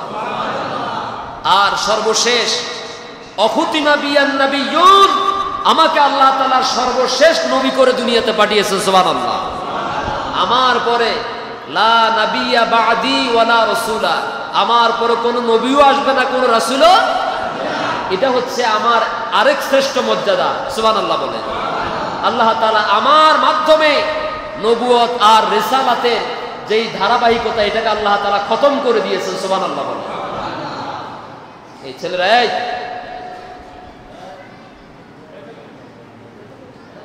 সম্মানিত ভাইয়েরা আমার, তাহলে এই যে মর্যাদা, ওয়ারাফা'না লাকা যিকরাক, আল্লাহ তাআলা বলছেন আমি আপনার সুনাম সুখ্যাতি মর্যাদাকে ছড়িয়ে দিয়েছি, দিক থেকে দিগন্তে বিস্তৃত করে দিয়েছি। কিভাবে? এই আক্তার মিয়ার হাট বাজারে যখন মসজিদে আযান হয়, আযানের ভিতরে, আযানের মধ্যে যখন প্রথম 2 লাইনের মধ্যে আল্লাহর নামের সার্বভৌমত্বের ঘোষণা দেওয়া হয়, আল্লাহর প্রশংসা, আল্লাহর গুণগান মর্যাদা আলোচনা করা হয়, আযানের ভিতরে যখন ঘোষণা দেওয়া হয় আল্লাহু আকবার, আল্লাহু আকবার, আশহাদু আল্লা ইলাহা ইল্লাল্লাহ যখন বলা হয়, 3 নম্বরে যে কথাটুকুন বলা হয় সেটা হচ্ছে আশহাদু আন্না মুহাম্মাদার রাসূলুল্লাহ। আছে না নাই? আছে। আযানের ভিতরে মাঝামাঝি জায়গার মধ্যে আল্লাহ তাআলা তার প্রশংসার সাথে, তার গুণগানের সাথে সাথে নবীজি সাল্লাল্লাহু আলাইহি সাল্লামের নামটাও ঢুকিয়ে দিয়েছেন। সুবহানাল্লাহ। আপনাদের এই আক্তার মিয়ারহাট বাজার মসজিদের মুয়াজ্জিন সাহেব যদি কোনো এক ওয়াক্তে এই আশহাদু আন্না মুহাম্মাদার রাসূলুল্লাহ এটা যদি রেখে যায়, না বলে, আপনারা মসজিদ কমিটি সাথে সাথে তাকে সতর্ক বার্তা দিবে, ঠিক কিনা বলেন? হুজুর মন কই থাকে, আজানের মধ্যে এখন শুনতেছি আপনি ভুল করতেছেন, মনোযোগ সহকারে আযান দিবেন। সতর্ক করার পরেও মুয়াজ্জিন সাহেব আবার পরের ওয়াক্তে আশহাদু আন্না মুহাম্মাদার রাসূলুল্লাহ এটাকে বলেন নাই, রেখে গেছেন। মসজিদ কমিটি এবার গরম মেজাজ গরম করে তাড়াতাড়ি কমিটির বৈঠক ডাকলো যে মুয়াজ্জিনের বোধহয় আজকালকে আজানের দিকে তার গুরুত্ব নাই, মনোযোগ নাই, এই জন্য গত ওয়াক্ত ভুল করছে, এই ওয়াক্ত ভুল করেছে। সুতরাং আসেন আমরা তার বিরুদ্ধে একটা ব্যবস্থা গ্রহণ করি। কি করবেন না? না সবাই তো বললেন। মুরব্বী আপনি কি কথা শুনেন না? শুনলে শুধু বসে দেখতে তো হবে না, আমার একটা রোগ আছে এটা তো জানেন। যদি কানে আওয়াজ যায় তাহলে কথা বলতে হবে, ঠোঁট নাড়াইতে হবে। কারণ আমরা কারা, আমাদের পরিচয় কি, আমরা যদি আজকে এটা বুঝতে পারতাম তাহলে আমরা কিন্তু একেবারে মনে হচ্ছে যেন এমন ভাবে আমরা চলছি, আল্লাহ মনে হয় যেন আমাদেরকে দুনিয়াতে পাঠাইছেন শুধু খাওয়ার জন্য আর ঘুমানোর জন্য আর টয়লেটে যাওয়ার জন্য। এই 3 কাজের জন্য, খাবে, টয়লেটে যাবে আর অবসর টাইমে ঘুমাবা। এই কারণে কেমন, যদি আমরা আমাদের পরিচয় জানতাম আমরা কারা, ঠিক কিনা বলে? এরে আমরা কারা? আমরা মুহাম্মাদুর রাসূলুল্লাহ সাল্লাল্লাহু আলাইহি সাল্লামের অনুসারী, আমরা তার উম্মত। আলহামদুলিল্লাহ বলেন। আমাদের চাইতে পৃথিবীর আকাশের নিচে আল্লাহর কসম আদম আলাইহিস সালামের পর থেকে শুরু করে কিয়ামত পর্যন্ত যত নবী এবং রাসূলদের উম্মত আসবে, এই উম্মতের চাইতে শ্রেষ্ঠ, এই উম্মতের চাইতে মর্যাদা সম্পন্ন, এই উম্মতের চাইতে দামি ইজ্জতওয়ালা উম্মত পৃথিবীতে আর আসবে না। সুবহানাল্লাহ। কে বলছেন? আল্লাহ। কুনতুম খায়রা উম্মত, তোমরাই শ্রেষ্ঠ উম্মত। সুবহানাল্লাহ বলেন। শ্রেষ্ঠ উম্মত। আজকে দেখলাম একটারে যদি আল্লাহ না করুন কোরবানির দিন যদি জবাই করা সিস্টেম থাকতো তাহলে 3 গ্রাম খাওয়ানো যাইতো। এরকম মোড়াগাড়া কিছু লোক দেখলাম, তারপরে রাস্তাঘাটে দাঁড়িয়ে দাঁড়িয়ে গল্প গুজবে মত্ত। অথচ এই বাজারে 2-3টা মসজিদ, না কয়টা মসজিদ? 3টা মসজিদ। অথচ আযান শোনার পরে ওরা যদি সত্যি রাসূলকে ভালোবাসতো, ওরা যদি সত্যি এই শ্রেষ্ঠ উম্মতের সার্টিফিকেটকে মূল্যায়ন করত, তাহলে আযান শোনার পরে আক্তার মিয়ারহাট বাজারের কোন মুসলমান নামাজ ছাড়া থাকতে পারতো না, ঠিক কিনা বলে?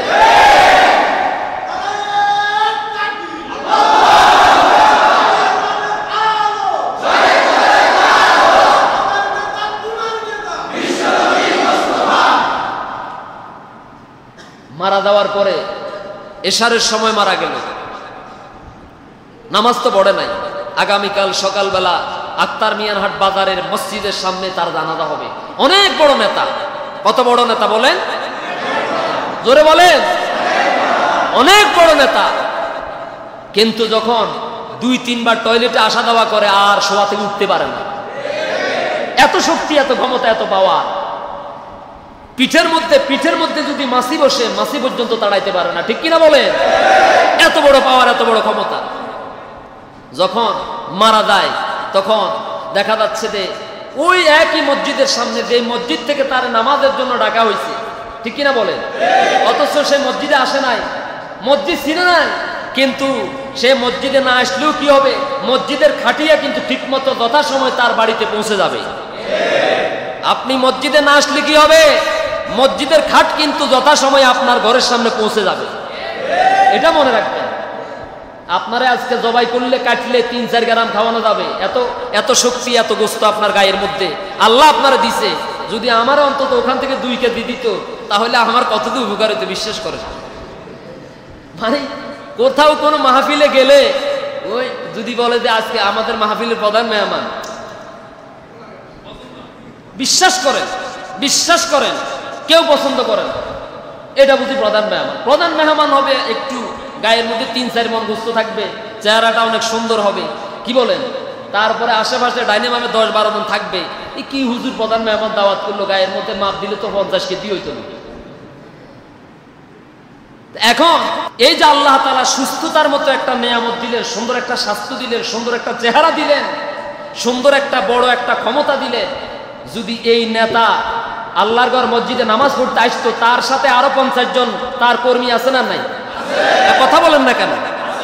তাহলে এই নেতা যদি যথাসময় আযান হওয়ার সাথে সাথে মসজিদে আসতো, তার পিছনে থাকা তার অনুসারী, তার কর্মী, তার সমর্থকরা তো অন্তত শরমে হোক, লজ্জায় হোক, ইচ্ছাই হোক, অনিচ্ছাই হোক বলতে যে নেতা যেহেতু, বড় ভাই যেহেতু মসজিদে ঢুকছে, আমরা আর বসে থাকি লাভ কি, আমরাও মসজিদে ঢুকি যাই।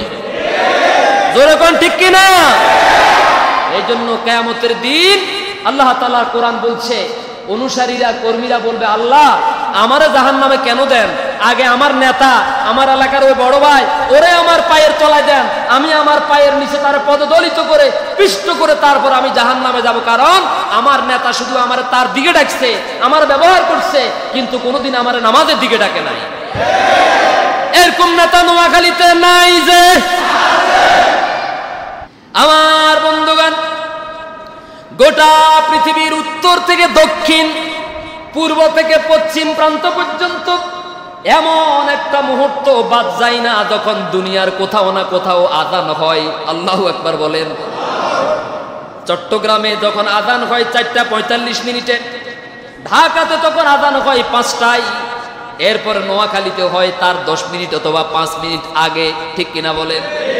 এইভাবে সময়ের পরিবর্তনে, ভৌগোলিক অবস্থানের পরিবর্তনে গোটা দুনিয়ার বুকে কোথাও রাত, কোথাও দিন, 1-2 ঘন্টার ব্যবধানে কোথাও রাত, কোথাও দিন হয়। আর এই সময়ের মধ্যে এমন কোন একটা মুহূর্ত বাদ যায় না যে মুহূর্তে তামাম কুল কায়নাতের কোনো না কোনো জায়গায় আল্লাহ রব্বুল আলামিনের আযান হয়।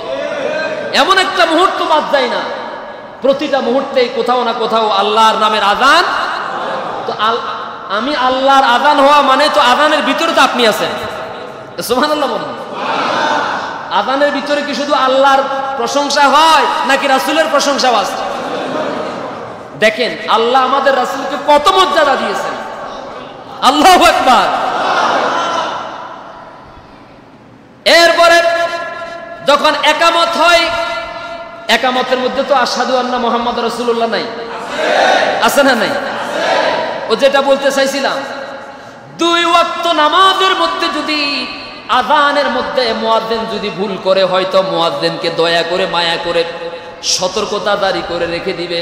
কিন্তু 3য়বার যদি মুয়াজ্জিন আযানের মধ্যে এই লাইনটা রেখে যায়, ভুলে যায়, তাহলে মুয়াজ্জিনের চাকরি থাকবে নাকি যাবে? থাকবে নাকি যাবে?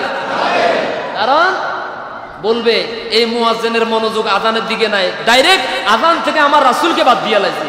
সুতরাং যে মুয়াজ্জিন আযান থেকে আমার রাসূলের প্রশংসা বাদ দেয়, সেই মুয়াজ্জিনকে মসজিদ থেকে বাদ দিতে হবে। কি ঠিক আছে না মুসলমান?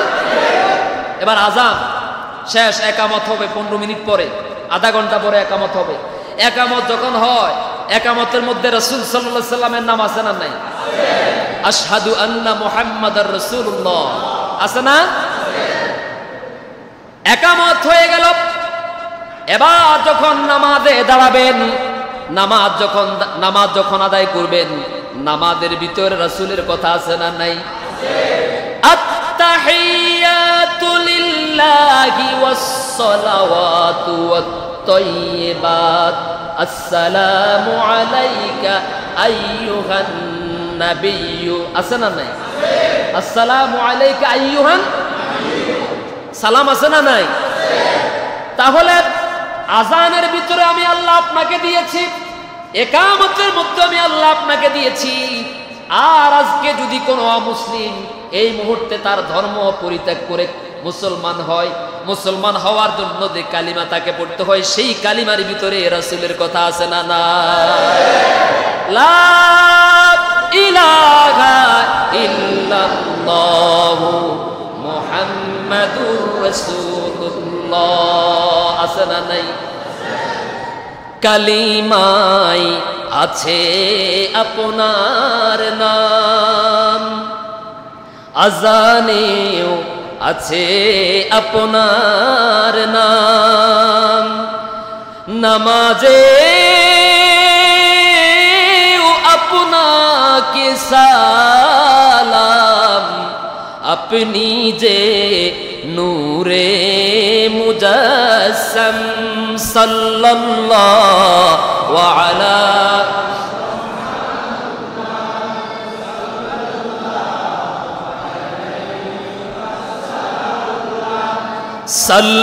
সাল্লাল্লাহু আলা মুহাম্মদ।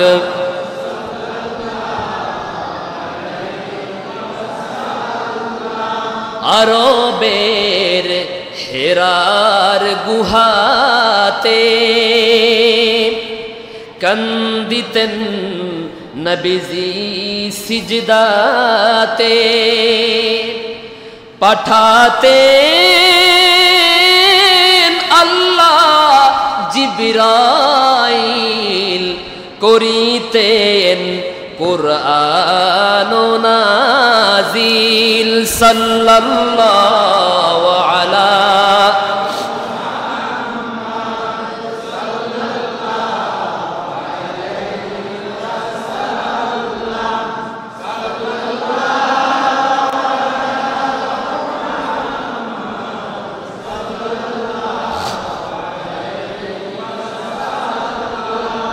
মদিনার ওলি গলিতে,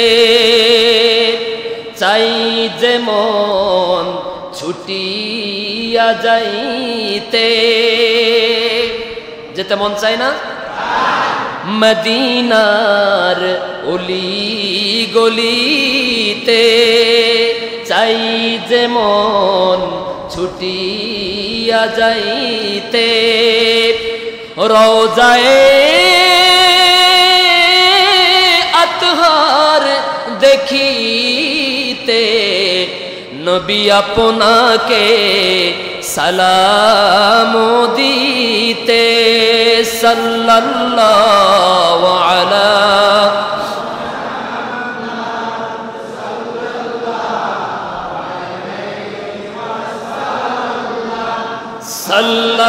সাল্লাল্লাহু আলা মুহাম্মদ।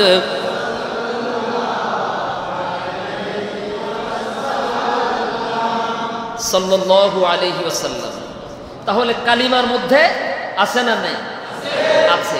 আজানের মধ্যে, একামতের মধ্যে, নামাজের মধ্যে, জুমার দিন খুতবা দেয় যে খুতবার ভিতরে নাই? সুবহানাল্লাহ বলবেন না? আল্লাহু আকবার। ওয়ারাফা'না লাকা যিকরাক, ওয়ারাফা'না লাকা যিকরাক। আমি আল্লাহ তাআলা আপনার সুনাম, আপনার সুখ্যাতিকে গোটা জগৎময় বিস্তৃত করে দিয়েছি। সুবহানাল্লাহ। আমি আল্লাহর প্রশংসা যেখানে, আমার ক্ষমতা যেখানে, আমার জিকির যেখানে, আপনার প্রশংসা, আপনার সুখ্যাতি, আপনার জিকিরও। আল্লাহু আকবার, আল্লাহু আকবার। সম্মানিত ভাইয়েরা আমার, এমন একজন রাসূল, এমন একজন নবীরে যদি কেউ কষ্ট দেয়, আল্লাহ কি সহ্য করতে পারেন? জোরে বলেন পারে? যারে আল্লাহ এত মর্যাদা দিলেন, নিজ হাতে এত শ্রেষ্ঠত্ব দান করলেন, সেই নবীরে যদি কেউ গালি দেয়, সেই নবীরে যদি কেউ আঘাত করে, সেই নবীকে যদি কেউ কষ্ট দেয়, আল্লাহ কি সহ্য করতে পারেন?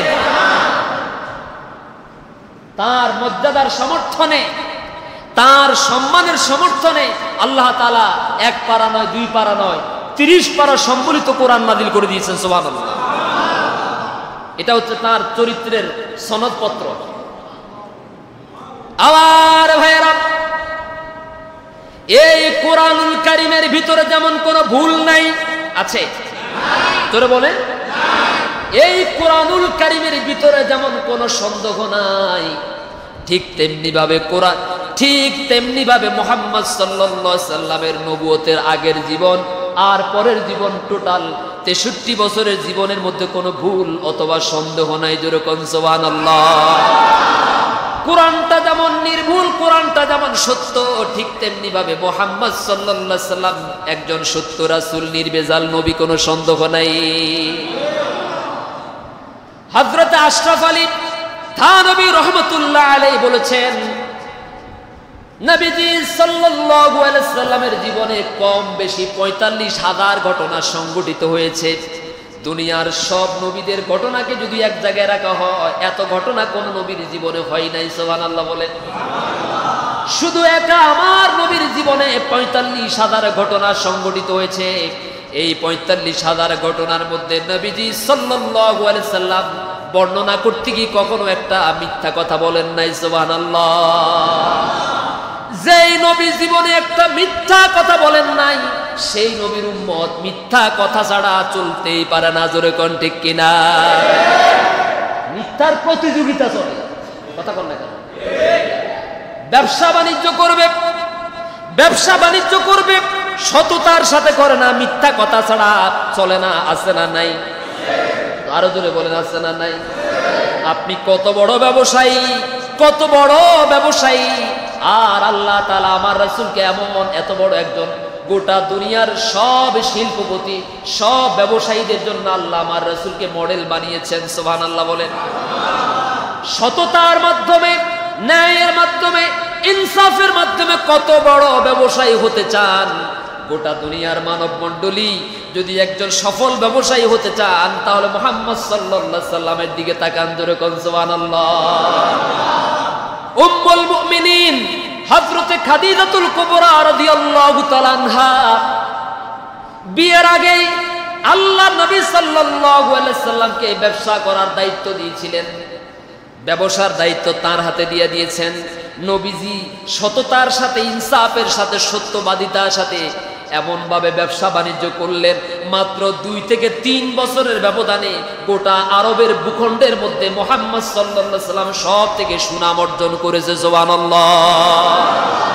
হযরত খাদিজা রাদিয়াল্লাহু তাআলা আনহা আর দেরি করলেন না, চিন্তা করলেন, আমি তো সামান্য ব্যবসার দায়িত্ব দিয়েছি, কিন্তু আজকের পর থেকে আমার যত ব্যবসা বাণিজ্য, যত সহায় সম্পত্তি আছে, সব আমি আল্লাহর নবী সাল্লাল্লাহু আলাইহি সাল্লামের কদমের মধ্যে রেখে দিলাম। শুধুমাত্র তার এই আমানতদারিতা, ইনসাফ থেকে, সত্যবাদিতা থেকে দেখে হযরতে খাদিজা রাদিয়াল্লাহু তাআলা আনহা নিজের পক্ষ থেকে বিয়ের প্রস্তাব পাঠিয়েছেন। অথচ খাদিজা রাদিয়াল্লাহু তাআলা আনহাকে বিয়ে করার জন্য তদানীন্তন আরবের আরো বড় বড় ধনাঢ্যশালীরা, শিল্পপতিরা দাওয়াত দিয়েছে, কিন্তু তিনি রাজি হন নাই। মুহাম্মদ সাল্লাল্লাহু আলাইহি সাল্লামের সহায় সম্পত্তি বিয়ের প্রস্তাব পাঠিয়েছেন। সুবহানাল্লাহ। যারে বিয়ে করার জন্য সবাই পেরেশান ছিল, কিন্তু তিনি কারো বিয়ের প্রস্তাবে রাজি হন নাই। তদানীন্তন আরবের একজন শ্রেষ্ঠ মহিষী, একজন ধনাঢ্য, একজন শিল্পপতি নারী ছিলেন হযরতে খাদিজা রাদিয়াল্লাহু তাআলা আনহা। সুবহানাল্লাহ বলেন।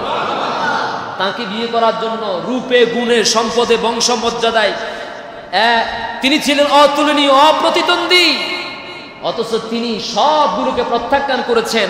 আল্লাহ তাআলা তার জন্য এমন এক মহা পুরস্কার রেখে দিলেন, এমন একজন মহাপুরুষ যিনি সর্বকালের, সর্বযুগের সর্বশ্রেষ্ঠ মহামানব। সুবহানাল্লাহ বলেন। আবার ভাইরা, খাদিজা রাদিয়াল্লাহু তাআলা আনহা নবীজি সাল্লাল্লাহু আলাইহি সাল্লামের কাছে বিয়ের প্রস্তাব দিয়ে দিলেন। আল্লাহ নবীজি সাল্লাল্লাহু আলাইহি সাল্লাম প্রস্তাব গ্রহণ করলেন। আমার ভাইয়েরা, আজ আমার দেশের ব্যবসায়ী ভাইয়েরা ব্যবসা করতে গেলে এদিক সেদিক করে কি করে না? আপনারা বোধহয় রাগ করছেন এই কথা বলার কারণে। আচ্ছা, আপনারা যদি সৎভাবে ব্যবসা বাণিজ্য করেন, আপনাদের ঠিকানা তো আল্লাহর জান্নাত হবে। আর আপনারা যদি সৎভাবে ইনসাফের সাথে ব্যবসা বাণিজ্য করার কারণে যদি আল্লাহর জান্নাতে যান, আমার কোনো ক্ষতি আছে নাকি? বোন, আমার লাভ আছে, আমি খুশি হতে পারবো। আল্লাহ, এই মানুষগুলো আমার উসিলা, ঠিক কিনা বলেন? আমি ওদের কাছে দাওয়াত দিছি সৎভাবে ব্যবসা করার জন্য, 2 নম্বরে সিটারি বাটপারি না করার জন্য। ওরা আমল করে তোমার জান্নাত এসেছে। আল্লাহ, তুমি আমারে অন্তত এটার উসিলা করি আমারও জান্নাতের মেহমান বানাই দাও। আমি তো অন্তত এতটুকু আশা করতে পারি, ঠিক কিনা বলেন? আচ্ছা, তাহলে যেই নবীজি 63 বছরের জীবনে না নবুয়তের আগে না নবুয়তের পরে একটা মিথ্যা কথা বলেছেন, সেই নবীর উম্মত আর মিথ্যা কথা ছাড়া চলতেই পারে না, ঠিক কিনা বলে? ব্যবসা করতে গেলে মিথ্যা কথা বলে, ওজন দিতে গেলে মিথ্যা কথা বলে, রাজনীতি করতে গেলে মিথ্যা কথা বলে, বিচার আচার করতে গেলে মিথ্যা কথা বলে, কোর্টে কাছারিতে মিথ্যা কথা আছে না? না, এগুলা সব আমেরিকাতে আছে, কানাডাতে আছে, বাংলাদেশে না। মানে কে কার থেকে কত বেশি প্রতিযোগিতামূলক মিথ্যা বলতে পারে, আছে না নাই? এই জন্য বাংলাতে বললে তো সমস্যা, আমি আরবিতে খুতবা দেই, লাআনাতুল্লাহি আলাল কাযিবিন। জোরে কোন আমিন। আল্লাহ, দুনিয়ার মিথ্যাবাদীদের উপর তোমার লানত, যারা মিথ্যা কথা বলে মানুষকে কষ্ট দেয়। লানাতুল্লাহি আলাজ জালিমিন। আল্লাহ এই জমিনের উপর যারা জুলুম করে তোমার পক্ষ থেকে তাদের উপরে লানত পড়ুক। জোরে কোন আমিন। লানাতুল্লাহি আলাস সারিকিন। আল্লাহ দুনিয়ার সকল চোরদের উপর তোমার লানত পড়ুক। জোরে কোন আমিন। কি আপনারা আওয়াজ দিয়ে কমাই দিয়েছেন, ঘটনা কি? আচ্ছা, সুবর্ণচরে কি অটো চুরি হয় না? এইবার কিন্তু আওয়াজ বাড়ছে। এতক্ষণ মনে করছি হুজুর বোধহয় কুমিতেন, কুমি না কয়। হ্যাঁ, অটো চুরি হয় না? আরে শুধু গত 10 থেকে 15 দিনে এই অটো ড্রাইভারকে ধরে বেচারা বাড়ি এই বাজার থেকে রাতের বেলা বাড়িতে যাচ্ছে, তারপরে যাত্রী সেজে তাকে এমন এক জায়গায় গিয়ে ধরে হাত পা বেঁধে গলার মধ্যে ফাঁস লাগাই দিয়া, অথবা পেটের মধ্যে ছুরি ঢুকাই দিয়া, অথবা তাকে জবাই করে তার অটো নিয়ে গেছে, হুন্ডা নিয়ে গেছে। এরকম ঘটনা আছে না নাই? এরপরে একজন গরিব মানুষ 4-5টা গরু পালে, লোন করে টাকা নিছে, ধার করে টাকা নিছে, গরু পালে। এই গরুগুলো রাতের বেলা এই জিনেরা, কারা কয় জিনেরা, কারা আরো জোরে, এই সুরেরা অটো চোর। কি চোর? আমার দেশে কিন্তু চোরের বিভিন্ন নাম আছে, আছে না নাই? সাইল চোর, ডাইল চোর, রড চোর, ইট চোর, বালু চোর, রাস্তা চোর, হুন্ডা চোর, অটো চোর, গরু চোর, আছে না নাই? এই সমস্ত গরু চোরগুলা যখন ধরা পড়ে, মানুষ যখন বহু কষ্ট করে ধরে, এই চোরের থানাতে নেওয়ার আগে আগে ডাকাইতেরা তাদেরকে ছাড়াবার জন্য সুপারিশ করে, আছে না না? যারা চুরি করে এরা হলো চোর। এরা কি? চোর। আর এই চোরদেরকে ছাড়াবার জন্য কারা সুপারিশ করে? ওসি সুবর্ণচর চর্যাপদ থানা থেকে বলছি, এই কারা ধরছ? ভাই গরু চোর ধরছি, হুন্ডা চোর ধরছি। তুমি কি পাথর চোর? এই তো মাশাআল্লাহ মনে করছি। এত বড় চোর আমরা এই জাতি, খাইতে খাইতে শেষ পর্যন্ত পাথর পর্যন্ত হজম করে। আল্লাহ রে আল্লাহ, কেমন একটা হজম শক্তি, কত বড় মারাত্মক এবং সাংঘাতিক হজম শক্তি। আমাদের পেটের মধ্যে শুধু গোস্ত হজম হয় তা না, আমাদের পেটের মধ্যে শুধু ভাত হজম হয় তা না, আমরা এমন এক জাতি আমাদের পেটের মধ্যে পাথর পর্যন্ত হজম হয়ে যায়। যেরকম ঠিক কিনা? আল্লাহ এই চোরদের উপর তোমার লানত নাজিল করো, ডাকাতদেরকে ধ্বংস করে দাও, যত প্রকার চোর আছে চোরদেরকে খতম করে দাও। আল্লাহ ইসলামপন্থীদের উত্থান করে দাও, কোরআনপন্থীদেরকে কবুল করো, নামাজীদেরকে কবুল করো, আমিন। এখন খেয়াল করেন তো, ওসি বলতেছে স্যার বিশ্বাস করেন গরু সহ ধরছি, ট্রাক সহ ধরছি, হুন্ডা সহকারে ধরছি, অটো সহকারে ধরছি। মিয়া আপনার এত বড় ক্ষমতা, আপনি আমার এলাকা থেকে আমার লোক ধরতেছেন অথচ আমার থেকে পারমিশন নেন নাই। ও স্যার গরু সহকার ধরছি তো। আর বেটা গরু সহকারে ছাড়ি দে,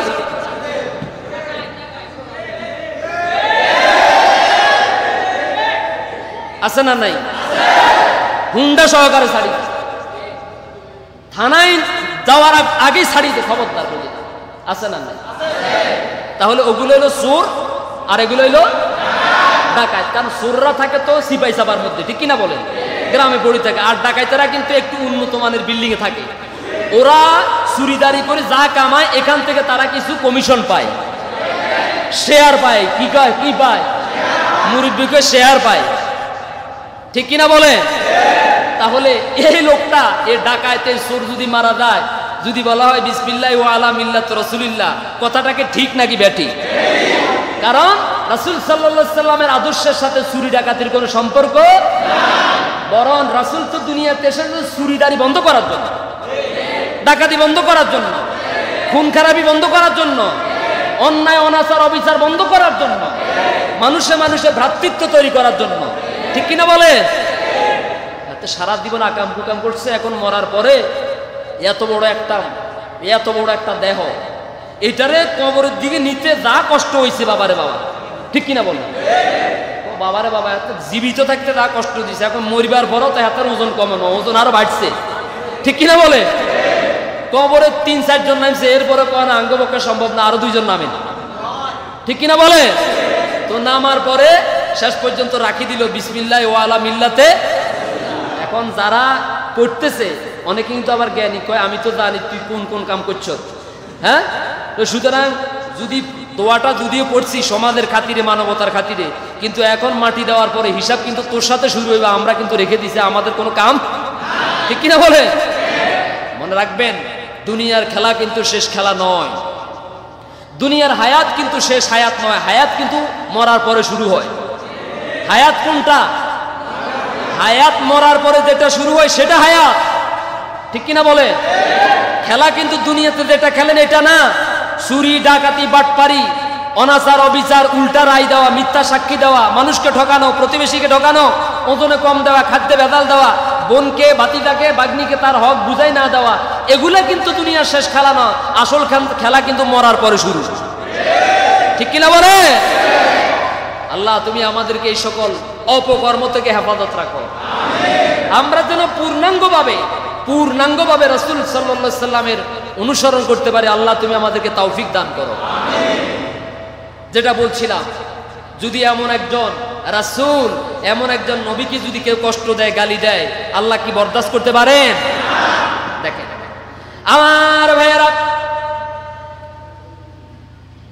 নবীজি সাল্লাল্লাহু আলাইহি সাল্লাম যখন মক্কার মানুষদেরকে দাওয়াত দিচ্ছেন, আল্লাহ যখন তাকে নবী হিসাবে নির্বাচিত করলেন, রাসূল সাল্লাল্লাহু আলাইহি সাল্লাম তখন বললেন, আল্লাহর পক্ষ থেকে ওহী নাযিল হয়ে গেল, ও আনযির আশীরাতাকাল আকরাবিন। কষ্ট হচ্ছে আপনাদের? ও আনযির আশীরাতাকাল আকরাবিন। হে নবী, আপনার উপরে নবুয়তের মহান দায়িত্ব দিলাম, আপনার উপরে কুরআনুল কারীমের মতো একটা বড় কিতাব নাযিল করলাম, মর্যাদা সম্পন্ন কিতাব নাযিল করলাম। সর্বপ্রথম এই দাওয়াতটা, আপনার এই নবুয়ত, রিসালাত, আখিরাতের এই দাওয়াত, তাওহীদের দাওয়াত সর্বপ্রথম আপনি আপনার নিকট আত্মীয়দের মাঝে দেন। সুবহানাল্লাহ বলেন। তার মানে দাওয়াত কি আগে ঘরে নাকি বাইরে? ইসলামের দাওয়াত, দ্বীনের দাওয়াত, কোরআনের দাওয়াত আগে ঘরে নাকি বাইরে? আল্লাহ তার রাসূলকে সিস্টেম বাতায়া দিলেন, বললেন হে রাসূল ওয়া আনদির আশিরাতাকাল আকরাবিন, আপনি আপনার নিকটাত্মীয়দেরকে ভয় প্রদর্শন করেন জাহান্নামের ভয়। নবীজি পরের দিন সকালবেলা পাহাড়ের চূড়ায় উঠে গেলেন। সেই পাহাড়ের চূড়ায় যখন উঠলেন আর তিনি বললেন ইয়া সবাহ, ইয়া সবাহ, হে প্রাতঃ, হে প্রাতকাল বলে যখন আহ্বান করলেন, তদানীন্তন আরবের যে সিস্টেম পদ্ধতি ছিল, যখন কেউ কোনো বিপদে পড়তো, মুসিবতে পড়তো, তখন তারা বিপদ আসলে তখন ওই পাহাড়ের চূড়ায় উঠে তারা ঘন্টা বাজাতো অথবা আওয়াজ দিত। আল্লাহ নবীজি ঠিক পাহাড়ের চূড়ার মধ্যে উঠে তিনি তাদেরকে ডাকলেন। সবাই নবীজির সামনে হাজির হয়ে গেল। পাহাড়ের এক পাশ থেকে দেখা যায়, আরেক পাশ দেখা যায় না। নবীজি বললেন, ও আমার মক্কাবাসীরা, আমার বংশের লোকেরা, গোত্রের লোকেরা, আমার মক্কার সমাজের লোকেরা, আপনজনেরা, আমি যদি তোমাদেরকে বলি এই পাহাড়ের পাদদেশে একদল শত্রু তোমাদের উপরে হামলা করার জন্য, আক্রমণ করার জন্য দাঁড়িয়ে আছে, তোমরা আমার এই কথা বিশ্বাস করবে নাকি? আমার ভাইয়েরা, যেই নবীজি টানা 40টা বছর পর্যন্ত তাদের কাছে লালিত হয়েছেন, পালিত হয়েছেন, কত বছর? সবাই বলেন কত বছর? কোরআন নাজিলের আগ মুহূর্ত পর্যন্ত 40টা বছর টানা যেই মক্কার সমাজে তিনি লালিত হলেন, পালিত হলেন, যার বিশ্বস্ততার কারণে, আমানতদারিতার কারণে, সত্যবাদিতার কারণে সব মানুষগুলো নবীদের কাছে আমানত রাখতেন। আল্লাহর কসম, জীবনে কোনোদিন আরবের কোনো অমুসলিম একটা কথা বলতে পারে নাই নবীজি মুহাম্মদ সাল্লাল্লাহু আলাইহি সাল্লাম আমার আমানতের খেয়ানত করেছেন। সুবহানাল্লাহ। আমরা হুজুররাও কিন্তু এই ব্যাপারে গ্যারান্টি দিতে পারি না। এ কথা বল না কেন? ঠিক না?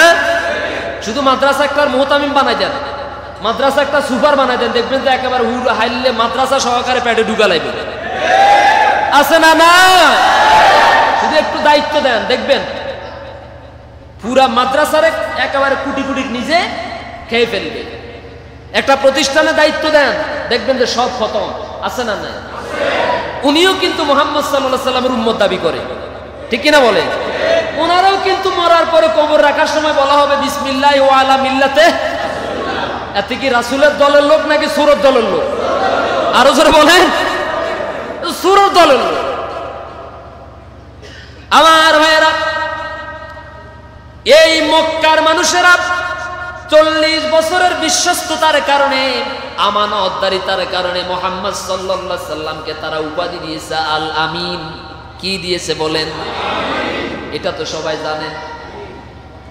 40 বছরের আল আমিন যখন পাহাড়ের চূড়ায় উঠে ঘোষণা দিলেন, তাহলে তোমরা সবাই আমার সাথে পড়ো, লা ইলাহা ইল্লাল্লাহু মুহাম্মাদুর রাসূলুল্লাহ সাল্লাল্লাহু। এই কথার ঘোষণা দেওয়ার সঙ্গে সঙ্গে আর কেউ দেরি করলো না, সবাই গালিগালাজ আরম্ভ করলো, নবীজিকে অপমান করা শুরু করে দিল, কটাক্ষ করা শুরু করে দিল। স্বয়ং নিজের আপন চাচা আবু লাহাব, তার হাতের মধ্যে সামনে যে পাথর খণ্ড ছিল, সেই পাথর নবীজি সাল্লাল্লাহু আলাইহি সাল্লামের চেহারার দিকে মারলেন, নিক্ষেপ করলেন। নাউজুবিল্লাহ বলবেন। এই যে আমি এতক্ষণ বললাম, যারে আল্লাহ এত সম্মান দিয়েছেন, যারে আল্লাহ এত মর্যাদা দিয়েছেন, সেই নবীর যদি কেউ কষ্ট দেয়, সেই নবীর দিকে, সেই রাসূলের দিকে কেউ যদি চোখ তুলে তাকায়, আঙ্গুল তুলে তাকায়, আল্লাহ রাব্বুল আলামিন বরদাস্ত করতে পারেন না। সুবহানাল্লাহ বলে। আবু লাহাব নবীজির চেহারার দিকে পাথর মারল আর বলল, ইয়া মুহাম্মদ আলি হাযা জামাতানা, তাব্বাল্লাকা ইয়া মুহাম্মদ আলি হাযা জামাতানা। মুহাম্মদ তুমি ধ্বংস হয়ে যাও, মুহাম্মদ তুমি ধ্বংস হয়ে যাও। এই কথা বলার জন্যই বুঝি আমাদেরকে সকাল সকাল ডাকলে। অথচ আকাশের নিচে, জমিনের উপরে এই কথার চাইতে আর কোনো শ্রেষ্ঠ কথা হতে পারে না। সেই কথা হচ্ছে লা ইলাহা ইল্লাল্লাহু মুহাম্মাদুর রাসূলুল্লাহ সাল্লাল্লাহু। আবু লাহাব আমার নবীকে গালি দিয়েছে, বদদুয়া করেছে, পাথর নিক্ষেপ করেছেন। আল্লাহ রাব্বুল আলামিন সহ্য করতে পারলেন না। তার কারণ হলো, নবীজি যখন দাওয়াত দিলেন, সর্বপ্রথম ইসলামের দাওয়াত দিলেন গোটা আরব ভূখণ্ডে, উত্তর থেকে দক্ষিণ, পূর্ব থেকে পশ্চিম প্রান্ত পর্যন্ত ইসলাম। একজন মুসলমানও ছিল না।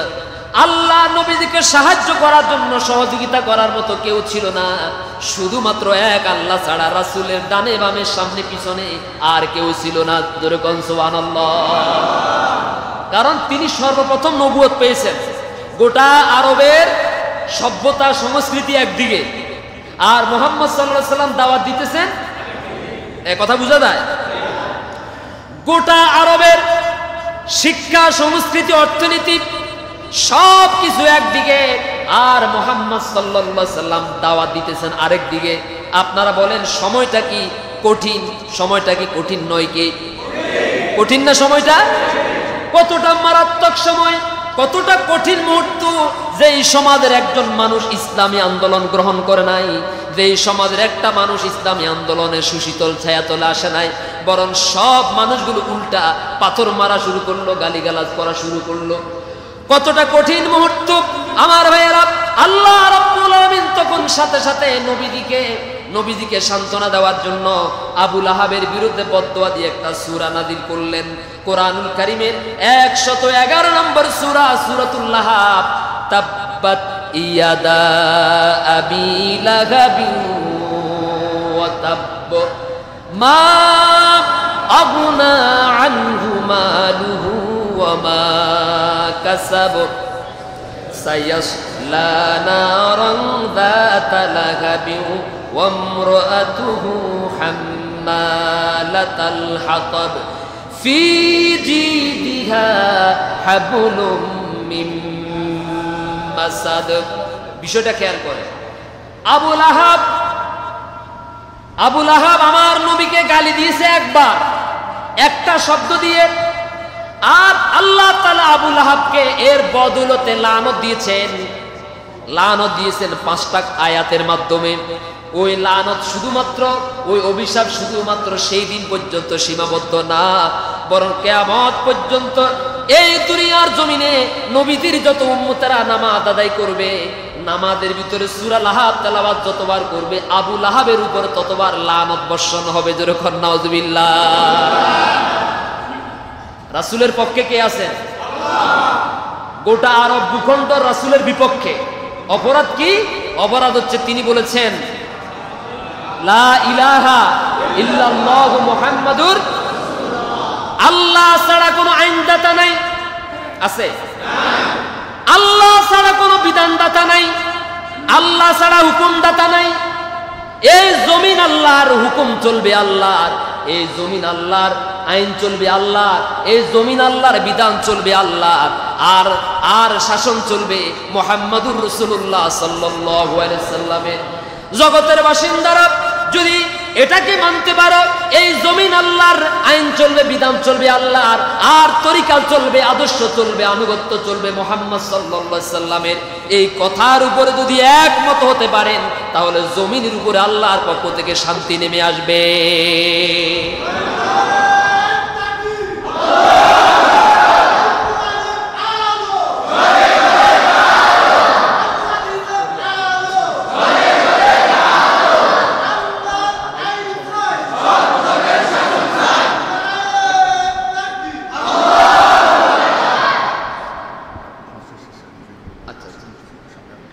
ঠিক আছে, আমি একটু ঠিক দেখতেছি। জি ইনশাল্লাহ, জি বেশি করবো না ইনশাল্লাহ। তাহলে 15 বাজে গেছে ইনশাল্লাহ, তাহলে এখন ছাড়ি দিই ইনশাল্লাহ। কেমন? 25 মিনিট।